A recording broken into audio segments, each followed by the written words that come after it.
Madam President, The senator from Kentucky, I ask unanimous consent that the quorum call be vitiated. without objection. Milton Friedman once said that if you give the government control of the Sahara Desert, within 5 years there'll be a shortage of sand. I tend to agree, and it worries me anytime a consensus builds to federalize anything. I've spent the last week reading this bill, this sweeping federal takeover of chemical regulations, and I'm now more worried than I was before I read the bill. Most worrisome, beyond the specifics, is the creeping infestation of the business community with the idea that the argument is no longer about minimizing regulations, but about making regulations regular. Businesses seem to just want uniformity of regulation as opposed to minimization of regulation. A good analogy is that of how businesses respond to malingerers who fake slip and fall. Some businesses choose to limit expenses by just paying out small amounts. But some brave businesses choose to legally defend themselves against all nuisance claims. Federalizing the chemical regulations is like settling with the slip and fall malingerers and hoping he or she will keep their extortion at a reasonable level. In the process, though, we have abandoned principle. We have given up the state laboratories where economic success and regulatory restraint are aligned. It is no accident that regulatory restraint occurs in states that host chemical companies and ensures that state legislators and state legislatures will be well aware that the economic impact of overbearing regulation will be felt in their state. And so there is, as a consequence, a back and forth and a consideration both of the environment and health and of the economy. Federalization of regulation separates the people who benefit from a successful chemical industry from the unelected bureaucrats who will write the regulations. Once you sever the ties, once there is no incentive, once nobody cares about the jobs anymore, the tendency is to regulate and to over-regulate. Once that tie is severed, the joint incentive to minimize regulation is lost. In fact, this legislation explicitly bans the consideration of a regulation's economic cost when deciding whether chemicals will be put into a high-risk category. Once a chemical has been labeled high risk, the legal liability and stigma that will attach will effectively ban the substance without the effect on the economy ever being considered. Regardless of what the final regulations actually say, the subsequent public reaction and lawsuits will have the effect of driving the chemical out of the market if it is considered to be a high-risk chemical. If we are to ignore the cost of regulations, if we are to ignore the relationship between regulations and job loss, there is basically no limit to the fervor and ferocity that will be unleashed by bureaucrats whose perpetual mandate is to regulate. I always thought that we needed more balance, not less, in deciding on new regulations. I always thought we should balance the environment and the economy. Instead of balancing the economic effects and the environmental effects, this bill explicitly says their goal is to regulate, period. This bill explicitly states that the economic impact of regulations is only considered after the EPA has decided to regulate, after a substance has been categorized as high risk. Is this really the best we can do? Sometimes I wonder if we deserve the government we get. When the business community gets together and seeks federal regulations, I wonder, have they not paid any attention to what's going on in Washington? Are they unaware of the devastating explosion of federal regulations? Are they unaware that today's overbearing regulations were yesterday's benign advisories? Everything starts out nice and easy. We're not going to overregulate you, but it never goes down. It always ratchets up. Are they unaware that the most benign and well-intended regulations of the 1970s are now written and rewritten by a president mad with regulatory zeal? For those who are unaware of the devastation the EPA has wreaked upon our people, I request that you come and visit us in eastern Kentucky. Come and visit us in West Virginia. The EPA's war on coal has spread a trail of despair amongst a proud people. Many of these counties have unemployment over twice the national average. The regulations that are crippling and destroying our jobs in Kentucky were not passed by Congress. These job-killing regulations are monsters that emerged from the toxic swamp of big government bureaucrats at the EPA. The Obama-Clinton war on coal largely came from regulations that were extensions of seemingly bland, well-intended laws in the early 1970s. Laws like the Clean Water Act that were well-intended, legislating that you can't discharge pollutants into a navigable stream. I'm for that. But somehow the courts and the bureaucrats came to decide that dirt was a pollutant and that your backyard just might have a nexus to a puddle that has a nexus to a ditch that was frequented by a migratory bird that once flew from the Great Lakes. So your backyard's the same as the Great Lakes now. It's become obscene and absurd, but it was all from well-intentioned, reasonable regulations that have gotten out of control. The EPA now can jail you for putting dirt on your own land. Robert Lucas was given 10 years in prison for putting dirt on his own land. The craziness that has infected the EPA. We now have the feds asserting regulatory control over the majority of the land in the states. Will the federal takeover of the chemical regulations eventually morph into a war on chemical companies, similar to what happened to the coal industry? I don't know, but it concerns me enough to examine the bill closely. Anytime we are told that everyone is for something, anytime we are told that we should stand aside and not challenge the status quo, I become suspicious that it is precisely the time that someone needs to look very closely at what is happening. I also worry about federal laws that preempt state laws. Admittedly, sometimes states, such as California, go overboard and they regulate businesses out of existence, or at least chase them to another state. However, California's excess is Texas's benefit.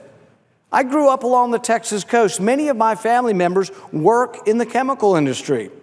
Texas has become a haven because of its location and its reasonable regulations. Because Texas and Louisiana have such a mutually beneficial relationship with the chemical industry, it's hard to imagine a time when the Texas or the Louisiana legislature would vote to overregulate or to ignore the cost of new regulations. It's not in their best interest. But it's much easier to imagine a time when 47 other states gang up on Texas, Louisiana, and Oklahoma to ratchet up a federal regulatory regime to the point at which it chokes and suffocates business and their jobs.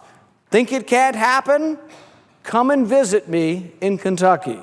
Come and see the devastation. Come and see the unemployed that have come from EPA overzealous regulation. How can it be that the very businesses who face this threat support this bill, support the federalization of regulation? I'm sure they're sincere. They want uniformity and predictability, admirable desires. They don't want the national standard of regulations to devolve to the worst standard of regulations. California regulators, yes, I'm talking about you. And yet, the bill before us grandfathers in California's overbearing regulations. It only prevents them from getting worse. But everyone must realize that this bill also preempts friendly states like Texas and Louisiana, from continuing to be friendly states. As federal regulations gradually or quickly grow, Texas and Louisiana will no longer be able to veto the excesses of Washington. Regulations that would never pass the Texas or Louisiana state legislature will see limited opposition in Washington. Don't believe me? Come and visit me in Kentucky. See the devastation that the EPA has wrought to my state. So why in the world would businesses come to Washington and want to be regulated? Nothing perplexes me more or makes me madder than when businesses come to Washington to lobby for regulations. And unfortunately, it's becoming the norm, not the exception. Lately, the call to federalize regulations has become a cottage industry for companies to come to Washington and beg for federal regulations to supersede troublesome state regulations.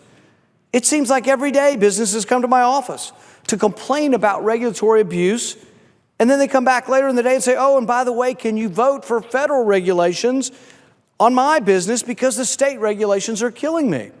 But then a few years later, they come back, the same businesses, and they're now complaining that the regulatory agencies are ratcheting up the regulations. Food distributors clamor for federal regulations on labeling. Restaurants advocate for national menu standards.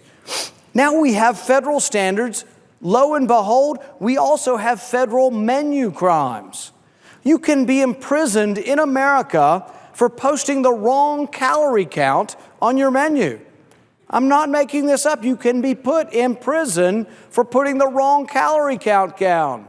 We have to be wary of giving more power to the federal legislature.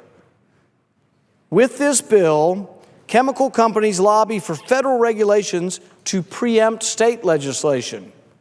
None of them seem concerned that the federal regulations will preempt not only aggressive regulatory states like California, but also market-oriented states, friendly states like Texas and Louisiana. So the less onerous federal regulations may initially preempt overly zealous regulatory states, but when the federal regulations evolve into a more onerous standard, which they always have, there will no longer be any state laboratories left to exercise freedom. Texas and Louisiana will no longer be free to host chemical companies as the federal agencies ratchet higher. And proponents of the bill will say, well, Texas and Louisiana can opt out. There's a waiver. Guess who has to approve the waiver? The head of the EPA. Anybody know of a recent head of the EPA friendly to business or is going to give them a waiver on the federal regulations? It won't work. The pro-regulation business community argues that they're being overwhelmed by state regulations, and I don't disagree. But what can be done short of federalizing regulations? What about charging more in the states that have the costly regulations? In Vermont, they've mandated GMO labeling. It's going to cost a fortune. Either quit selling to them or jack up the price to make them pay for the labeling. Do you think the socialists up in Vermont, you think they might reconsider their laws if they have to pay $2 more for a Coke or for a Pepsi to pay for the absurd labeling? What could chemical companies do to fight overzealous regulatory states? What they already do. Move to friendly states. If California inappropriately regulates your chemicals, charge them more. And by all means, move. Get the heck out of California. Come to Kentucky. We'd love to have your business. What these businesses who favor federalization of regulation fail to understand is that the history of federal regulations is a dismal one. Well-intended, limited regulations morph into ill-willed, expansive, and intrusive regulations. What these businesses fail to grasp is that while states like California and Vermont may pass burdensome, expensive regulations, other states like Texas and Tennessee and Kentucky are relative havens for business.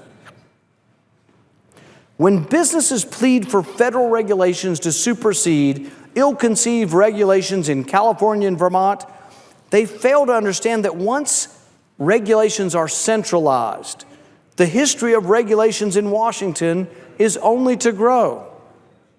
Just witness the regulations in banking and healthcare. Does anyone remember ever seeing a limited, reasonable federal standard that stayed limited and reasonable? It's not new in Washington for businesses to lobby to be regulated. Some hospitals advocated for Obamacare and now complain that it's bankrupting them. Some small banks advocated for Dodd-Frank regulations, and now they complain that the regulators are assaulting them as well. The bill before us gives the administrator of the EPA the power to decide at a later date how to and to what extent he or she will regulate the chemical industry. In fact, more than 100 times, this bill leaves the discretionary authority to the EPA to make decisions on creating new rules. 100 times it says the administrator of the EPA shall at a later date decide how to regulate. That's a blank check to the EPA. It's a mistake. Anyone want to hazard a guess as to how many pages of regulations will come from this bill? The current Code of Federal Regulations is 237 volumes and more than 178,000 pages. If Obamacare is any guide, it will be at least 20 pages of regulations for every page of legislation. Using the Obamacare standard, this bill will give us nearly 2,000 pages of regulations. Obamacare was about 1,000 pages. The regulations from Obamacare have morphed into nearly 20,000 pages. It's not hard to see how this bill, which requires review of more than 85,000 chemicals now on the market, could quickly eclipse that lofty total. No one disputes that this bill increases the power of the EPA. This is an important point. No one disputes that this bill increases the power of the EPA. No one disputes that this bill transfers power from the states to the federal government. The National Journal recognizes and describes this bill as granting extensive new authority to the EPA. If you don't think that's a problem, come to Kentucky and meet the 16,000 people in my state who have lost their job because of the over-regulatory nature of the EPA. Ask them what they think of Hillary Clinton's plan to continue putting coal miners out of business in my state. Ask them what they think of granting extensive new authority to the EPA. Look these coal miners in the face and tell them to trust you and that your bill will not increase EPA power. Tell them to trust you. Is there anything in recent history of regulatory onslaught that indicates that a reasonable federal standard will remain reasonable? Everybody says, oh, it's starting out. We're going to preempt these terrible states like California. It's going to preempt California and Vermont and all these terrible liberal states, and it's going to be a low level. Business was involved, so business has made it a low and easy standard for chemicals. It will be ratcheted up because regulations never get better. They always get worse. So, Mr. President, I rise today to oppose granting new power to the EPA. I wish we were here today to do the opposite, to vote to restrain the EPA, to make sure that they balance regulation and jobs. I wish we were here today to vote for the REINS Act that requires new regulations to be voted on by Congress before they become enforceable.